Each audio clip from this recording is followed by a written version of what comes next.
I cittadini di Rapallo questa mattina si sono ritrovati sul lungomare per dare una mano, è una bella sensazione questa. Avevamo tantissimo a cuore dopo lunedì sera di venire a ripulire casa nostra, perché io abito qui come tutti i ragazzi che sono qua.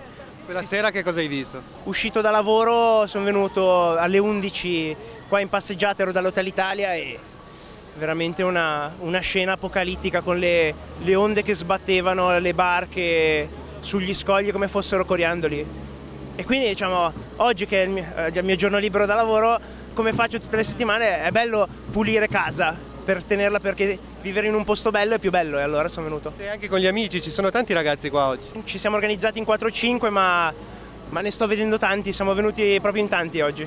Come state dando una mano? Ma c'è da pulire la passeggiata che è così bella durante l'estate, durante l'inverno, e ci sono tantissimi detriti, tantissimi pezzi di barca, tantissime cose giornaliere, anche dei mobili così, e bisogna pulire, quindi prendi, carica sui camion e tentare di fare il più veloce possibile. Chi vi coordina qui la protezione civile? C'è la protezione civile che ci coordina, siamo arrivati questa mattina, ci hanno detto avete i guanti? Assolutamente, siete maggiorenni? Assolutamente, e quindi potete iniziare. Ci sono dei capisquadra che ci coordinano, praticamente lungo tutta la passeggiata mare ci sono 4-5 punti di raccolta dove nei giorni passati sono riusciti a portare la maggior parte dei detriti, e lì coi camion carichiamo.